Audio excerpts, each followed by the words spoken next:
ঢাকা যাওয়ার ট্রেনে একটি মেয়ের সঙ্গে মাত্র ৩ ঘণ্টার পরিচয় হয়েছিল। নামটাও ঠিকমতো জানতাম না। ভেবেছিলাম এটাই প্রথম এবং শেষ দেখা। কিন্তু ঠিক ১ সপ্তাহ পর অফিসে ঢুকতেই দেখি সেই মেয়েটি আমার নতুন বসের সামনে দাঁড়িয়ে হাসছে। তারপর যা হলো সেটা আমি কোনোদিন কল্পনাও করিনি। আমার নাম রায়হান, একটি প্রাইভেট কোম্পানিতে জুনিয়র এক্সিকিউটিভ হিসেবে চাকরি করি। সেদিন ছুটি শেষে গ্রামের বাড়ি থেকে ঢাকায় ফিরছিলাম। ট্রেনে আমার পাশের সিটে বসেছিল একটি মেয়ে, নীল রঙের সালোয়ার কামিজ, চোখে গোল ফ্রেমের চশমা, হাতে একটি উপন্যাস। অনেকক্ষণ কেউ কোনো কথা বলিনি। হঠাৎ ট্রেন একটি স্টেশনে থামতেই মেয়েটি জানালার বাইরে তাকিয়ে বলল, বৃষ্টির সময় ট্রেনে ভ্রমণের একটা আলাদা সৌন্দর্য আছে, তাই না?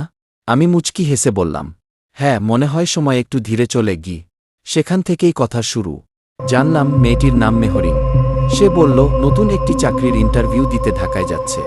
আমরা গল্প করতে করতে কখন যে ৩ ঘণ্টা কেটে গেল বুঝতেই পারিনি। স্টেশনে নেমে শুধু বললাম, ভালো থাকবেন।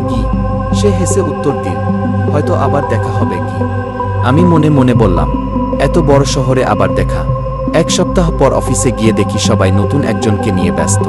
ম্যানেজার বললেন, এটাই আমাদের নতুন প্রজেক্ট কোঅর্ডিনেটর। আমি তাকিয়ে অবাক। সেই ট্রেনের মেয়েটি মেহরিনও আমাকে দেখে হেসে ফেল। বলল, দেখলেন, আমি বলেছিলাম আবার দেখা হবে।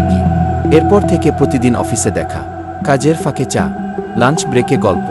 আমাদের বন্ধুত্ব ধীরে ধীরে গভীর হতে লাগল।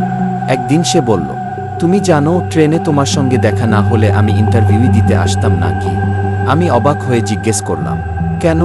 সে বলল, আমি খুব ভয় পেয়েছিলাম, কিন্তু তোমার কথাগুলো আমাকে সাহস দিয়েছিল। সবকিছু ভালোই চলছিল। হঠাৎ একদিন শুনলাম মেহরিন অন্য শহরে ট্রান্সফার নিচ্ছে।